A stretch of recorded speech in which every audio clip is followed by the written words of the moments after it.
Estimados alumnos, continuando con el tema de modelos con variables dependientes binarias, en esta parte 2 veremos lo que es estimación por máxima verosimilitud y los efectos marginales. Estimación por máxima verosimilitud. Recordemos de la clase anterior que estamos viendo el tema de los modelos Logit y Probit, que son modelos que en cierta manera superan algunos de los problemas que tiene el modelo de probabilidad lineal, quien a su vez era una extensión del modelo de regresión lineal clásico al caso de la variable endógena binaria. En este caso, lo que queremos hacer es hacer la estimación por el método de máxima verosimilitud de este modelo. Entonces, antes de continuar, les sugeriría que revisen bien el video anterior de la parte 1, donde se explican las ecuaciones principales del modelo Logit y Probit. Asumamos que tenemos una muestra aleatoria simple de n individuos, en donde algunos tienen y igual a 1 y otros y igual a 0. Con ello, las observaciones de los y entre los individuos son independientes, ¿no?, debido a este muestreo aleatorio. Luego, la probabilidad conjunta de una muestra de n individuos, ¿no?, de la observación de los resultados de los n individuos, es igual al producto de las n probabilidades individuales.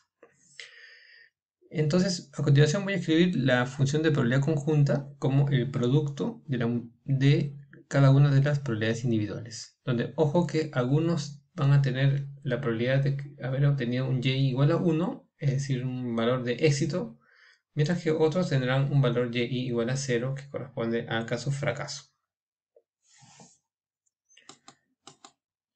Entonces la probabilidad conjunta de observar esas n observaciones de los variable y, donde algunos tienen 1 y otros tienen 0, es la siguiente. La probabilidad conjunta de estos datos, dados estos vectores de características de los n individuos, va a ser igual a la productoria de las probabilidades de aquellos que tienen el dato y igual a 1 por la probabilidad de que aquellos que tienen dato igual a 0. Bien. Entonces aquí en el lado izquierdo se está multiplicando todas las probabilidades de y igual a 1 para todos los individuos que obtuvieron ese resultado 1, y eso también asimismo se multiplica por la probabilidad de tener y igual a 0 para todos aquellos individuos, ese conjunto de individuos que obtuvieron y igual a 0, ¿no? Por ejemplo, si es el ejemplo de acceso a crédito, eso sería para el caso de los individuos que tienen crédito y acá los individuos que no tienen crédito. Bien. Esta es una forma de presentar esta función de probabilidad conjunta. Una forma alternativa que puede ser útil es esta, que es la que en la práctica se va a usar, y es esta expresión donde tenemos la productoria de los n individuos, ¿no?, ya no separados como aquí en dos conjuntos, de los que tienen crédito y los que no tienen, sino todos juntos. Y acá tenemos la probabilidad de y igual a 1 elevado a la y por probabilidad de y igual a 0 elevado a 1 menos y. Bueno, esta es una forma un tanto ingeniosa de presentar a esta misma probabilidad conjunta de aquí arriba. Pensemos en estas probabilidades como que son la contribución de un y-ésimo individuo a esta probabilidad conjunta, ¿no?, donde el resultado de la conjunta es la multiplicación de todas las probabilidades individuales. Entonces, por ejemplo, si yo soy un individuo que obtuve crédito, yo tengo y igual a 1 y para mí este exponente sería 1. Y este de acá sería 1 menos 1 sería 0. Cualquier cosa a la 0 es 1. Entonces, cuando yo tengo el valor y igual a 1, mi contribución a la verosimilitud es justamente esta parte. Y cuando yo tengo 0, es decir, yo no tuve crédito, acá yo tendría un 0, cualquier valor a la 0, esto me daría un 1. Y acá me quedaría la probabilidad de y es 0 elevado a la 1. Muy bien. Entonces las dos formas son equivalentes. En términos matemáticos, las computadoras suelen utilizar esta segunda. Bien, esta es la función de probabilidad conjunta. Si nosotros reemplazamos los valores de la probabilidad de éxito y la probabilidad de fracaso por lo que vimos en la clase anterior, que eran las funciones de distribución acumulada evaluadas en el vector x beta, ¿no?, nos quedaría así. A la larga, todo esto es simplemente una función de beta. Visto como una función de beta, entonces esto va a ser la función de verosimilitud que debe ser maximizada, ¿no? Entonces, maximizando esta función, L beta con respecto a beta encontraremos los estimadores de máxima verosimilitud.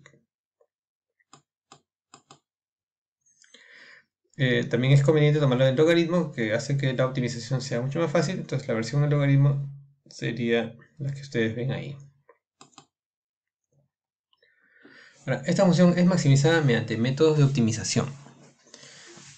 Con esto quiere decir que en realidad cuando hacemos la estimación por máxima verosimilitud, digamos que rara vez o casi nunca se hace manualmente, ¿no? Generalmente se deja que las computadoras maximicen este tipo de funciones, dado que son funciones un tanto complejas. Y debido a que son complejas, las computadoras trabajan con unos algoritmos, ¿no? Uno de ellos es este método conocido como scoring, que voy a explicar a continuación. La idea de estos métodos no es como lo que se veía, por ejemplo, en Econometría 1, donde uno trabajaba con una función de verosimilitud, que uno la derivaba, encontraba las primeras derivadas, resolvía y a partir de ahí encontrábamos la fórmula para el estimador, por ejemplo, el de MCO de máxima verosimilitud. Bueno, eso se podía hacer ahí porque era una función relativamente sencilla. En este caso, que son funciones más complicadas, se tiene que optimizar por estos métodos numéricos que les digo. Y estos métodos numéricos lo que hacen es usan métodos iterativos partiendo de un punto de partida beta 0. Tenemos un vector inicial beta 0, el cual va a ser actualizado repetidas veces hasta que se alcanza un nivel de convergencia, esperando haber con ello alcanzado un máximo global. Una vez que se alcanza ese máximo, entonces ahí el algoritmo se detiene y se obtiene entonces el estimador de máxima verosimilitud. Expliquemos brevemente en qué consiste. Sea SB el vector columna de las derivadas del logaritmo de la verosimilitud, o el vector gradiente, y sea IB la matriz de información de Fisher, que es el valor esperado del negativo de la matriz de segundas derivadas. Bien, entonces, estos dos son más insumos para el procedimiento. Y el cálculo del beta que maximiza la función de verosimilitud se obtiene mediante el siguiente algoritmo. Empezando con un valor inicial de los betas, ¿no? Digamos beta 0, el valor de los betas se actualiza mediante la siguiente fórmula. O sea, yo empiezo un valor beta 0, a veces uno simplemente coloca puros ceros, un vector de puros ceros, solamente para tener un punto donde empezar. Y luego el siguiente valor beta 1 va a ser igual al beta 0 original más la matriz de información de Fisher evaluada en beta 0, invertida, por el vector gradiente evaluado en beta 0. ¿Okay? Ese es el primer paso. Se obtiene un beta 1. Luego con ese beta 1 es reemplazado en estos tres lugares y se obtiene un beta 2. Luego el beta 2 es reemplazado en los siguientes lugares y se obtiene un beta 3 y así sucesivamente hasta que se alcanza convergencia. Noten que aquí un elemento clave en este algoritmo es este valor S beta, que es el vector gradiente. Digamos, si el vector gradiente es positivo, o sea, digamos, está apuntando hacia arriba, este valor va a ir actualizándose, ¿no? Pero cuando el vector gradiente ya se acerca a la cima de la función donde se supone que ya se está maximizando, este vector gradiente debe ser algo cercano a 0. En el máximo, esto debería ser 0. Bien. Y entonces, si esto es 0, entonces estos valores ya no se van a actualizar y entonces se va a alcanzar la convergencia que les menciono. Ahora, es cierto que eso también podría llevar a un mínimo, ¿no? No solo un máximo. Bueno, también hay algunas maneras de verificar el que sea máximo o mínimo, pero eso ya no lo voy a explicar aquí. Bien. Entonces, al final se obtiene el beta, que maximiza esa función de verosimilitud, que es un poco compleja, y para obtener la matriz de varianzas y covarianzas, eso se evalúa en la matriz de información de Fisher invertida, ¿no? Dado que esta es una de las propiedades de los estimadores de máxima verosimilitud. Que la matriz de información de Fisher es la matriz de varianzas y covarianzas asintótica de los estimadores de máxima verosimilitud. Muy bien. Eso se los he mostrado básicamente por fines informativos, porque en la práctica nosotros no hacemos eso a mano, sino dejamos que la computadora realice los procedimientos. Van a notar ustedes cuando realicen los procedimientos de estimaciones Logit Probit en Stata que se realizan una serie de iteraciones. Iteraciones que son justamente este algoritmo que está en funcionamiento. Y ahora este algoritmo que he explicado vale para el modelo Logit Probit y también vale para muchos otros de los modelos que se ven en este curso de Econometría 2, donde se utilizan métodos iterativos para maximizar la función de verosimilitud. Bien. Supongamos que ya tenemos nuestra estimación. Ahora quiero hacer algunos comentarios acerca de esta estimación por máxima verosimilitud. Con la estimación por máxima verosimilitud se obtiene el vector beta, perfecto, y también se obtiene la predicción de la probabilidad de éxito. Simplemente reemplazando el beta sombrero en esa fórmula, yo tendría la probabilidad de éxito estimada como igual a una función de x beta. Esta probabilidad de éxito estimada sí cae en el intervalo 0,1, pues la función f está acotada en esos rangos, ¿no? Dado que f es la función de distribución acumulada, también llamada función de probabilidad, esa siempre va a estar acotada en el rango 0,1. Por lo tanto, ya no va a ocurrir esto de que el modelo va a entregar probabilidades que salgan del rango 0,1. ¿Bien? Observen que eso también es diferente al modelo de probabilidad lineal, porque en el modelo de probabilidad lineal teníamos P sub i igual a x beta. En cambio ahora tenemos P sub i igual a f de x beta. Entonces esta función f, que tiene en su rango valores entre 0 y 1, está como una suerte que comprimiendo esa recta x beta. La comprime a que no se salga del rango 0, 1. En términos gráficos, la estimación tiene una forma así como la que ven, es una curva, y es una curva que se va a acomodar hacia por los puntos, perdón, y esta va a ser mi función p de f de x beta, ¿no? Este es el caso de un modelo de dos variables, donde se puede graficar. Entonces es una función no lineal, que no se excede del rango 0, 1. Bueno, si queremos estimar por el modelo Logit, decíamos que asumíamos una función logística en las perturbaciones. Y si queríamos estimar por el modelo Probit, asumíamos una función normal estándar para las perturbaciones. Y eso va a configurar una función f mayúscula distinta. Luego, debemos notar que según la elección que hagamos, ya sea modelo Logit o modelo Probit, vamos a tener estimadores betas, ¿no? Y en general estos betas van a ser distintos, ¿no? O sea, si estimo por el modelo Logit, voy a tener un vector beta que va a ser diferente y que incluso ni siquiera podríamos considerarlo como comparable con el beta Probit, ¿no? Beta Logit y beta Probit son diferentes y también son distintos, ¿no? No son comparables. Y van a ser valores también diferentes que los betas del modelo probabilidad lineal.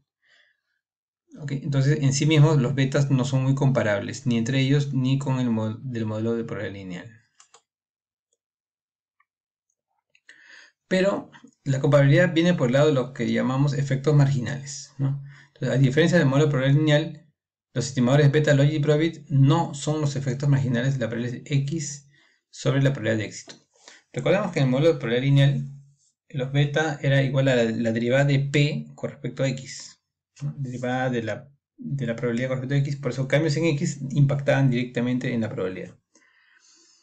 En el caso de logit y probit, los betas calculados no son el impacto de un cambio en x sobre la probabilidad de éxito, ¿no? Por ejemplo, el beta calculado el coeficiente de, por ejemplo, el ingreso no es el impacto de un cambio en el ingreso sobre la probabilidad de éxito, de tener crédito. Sino, estas más bien van a ser calculadas de otra forma.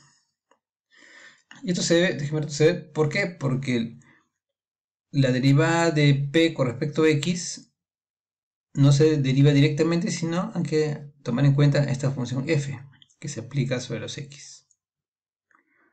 Entonces los efectos marginales que vamos a calcular ahorita van a ser el impacto de un cambio en x sobre esta curva. En el caso de modelos de dos variables sería básicamente los efectos marginales son la pendiente, ¿no? Las pendientes que se puedan dibujar aquí. Entonces van a ser efectos marginales variables. No como en el modelo de probabilidad lineal, que donde era una línea recta, que teníamos un efecto marginal constante que era beta, un constante a lo largo de toda esa recta, no importa qué valor de x sea tomado. En el caso de los modelos Logit-Probit, los efectos marginales van a ser la pendiente de esta curva, bien, y que va a ser variable según x.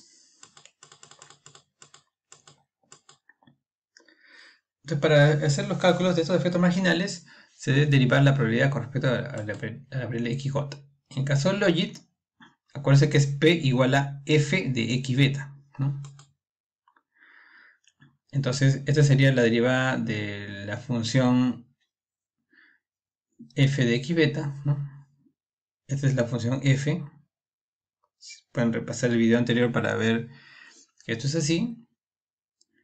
Y habría que hacer la derivación manual de esta 1 más exponencial de menos x beta elevado a la menos 1. Entonces, hay que hacer la derivación. Bueno, es una cuestión netamente matemática y hay que hacer uso de las propiedades de la función exponencial. Para llegar a esta expresión hay que usar la regla de la cadena, ¿no? Entonces yo tengo, era menos 1, la expresión elevado a la menos 2 por el derivado del argumento, que sería del exponencial. La derivada del exponencial es el mismo exponencial. Luego otra vez la cadena por la derivada del argumento del exponencial. Y como estoy derivando respecto a la variable xj, corresponde el coeficiente beta j, con el signo menos que hereda de aquí.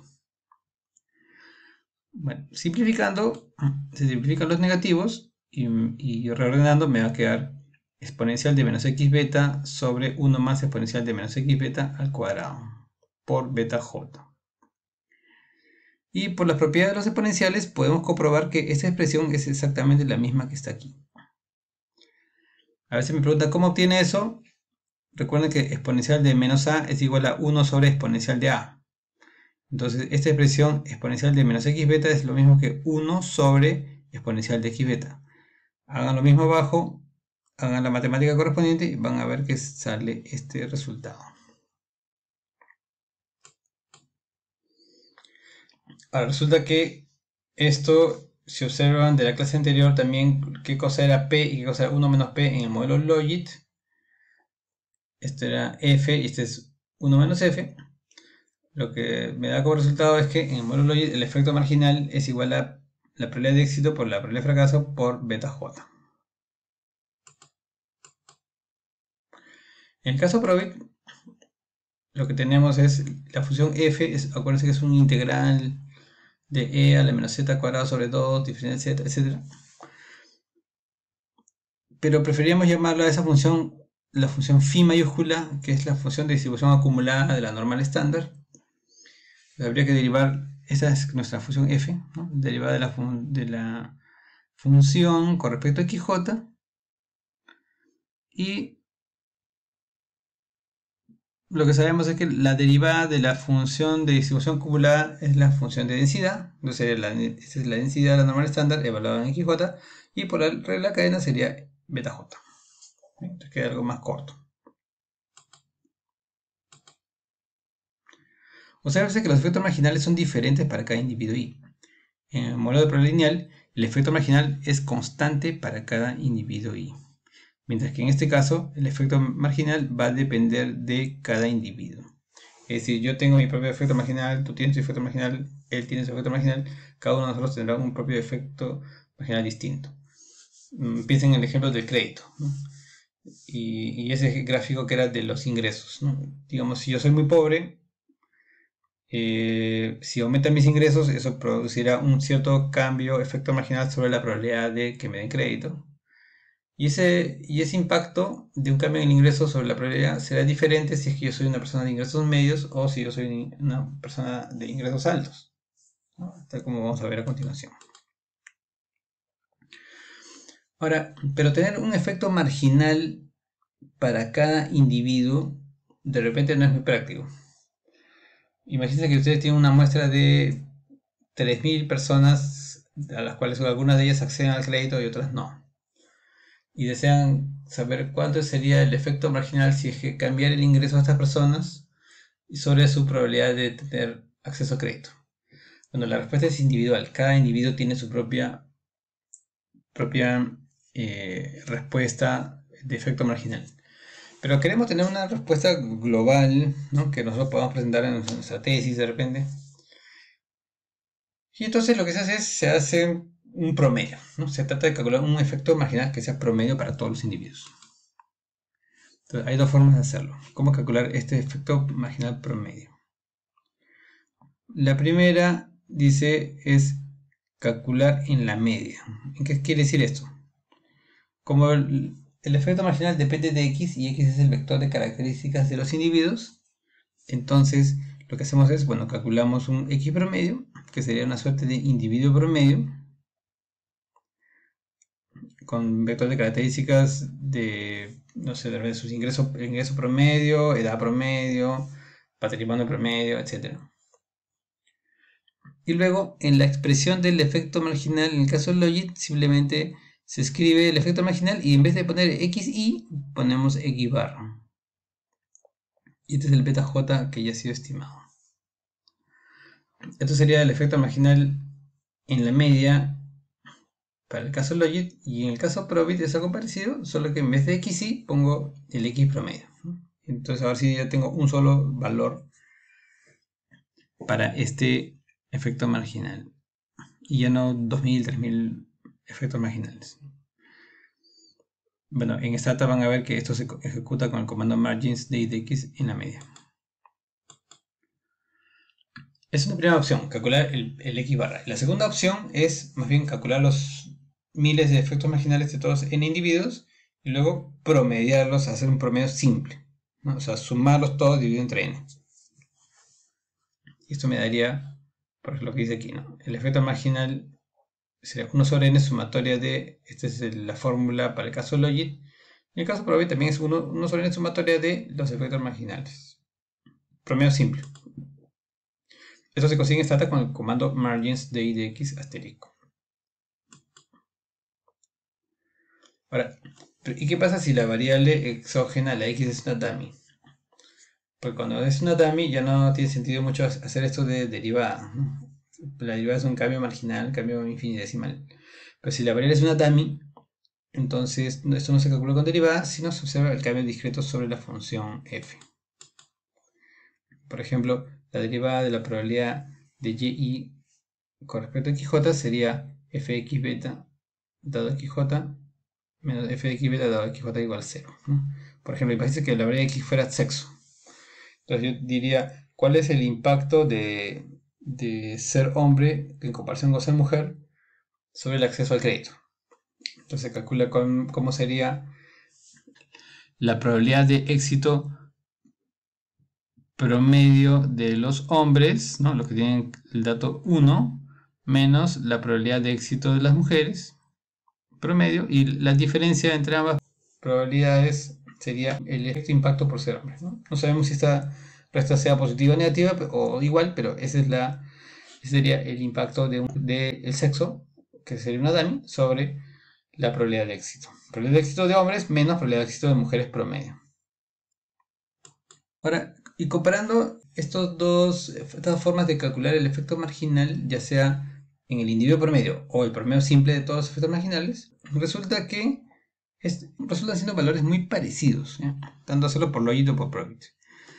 Fíjese que aunque los betas de logit y los betas de probit sean muy diferentes, como dije hace un ratito, los efectos marginales suelen ser muy parecidos. Inclusive puede ser parecido con el del modelo de probabilidad lineal. Sin embargo, lejos de la media, esos efectos marginales pueden ser muy diferentes. A manera de ilustración, veamos este gráfico. Aquí tenemos los diagramas de dispersión de las observaciones de los individuos. Esta sería la recta calculada por el modelo de probabilidad lineal, ¿no? La que se sale del rango 0,1. Acá la pendiente es beta, que sería el efecto marginal en el caso del modelo de probabilidad lineal, mientras que en el modelo logit y probit se ajusta una curva como la que ven aquí, tipo una forma de S.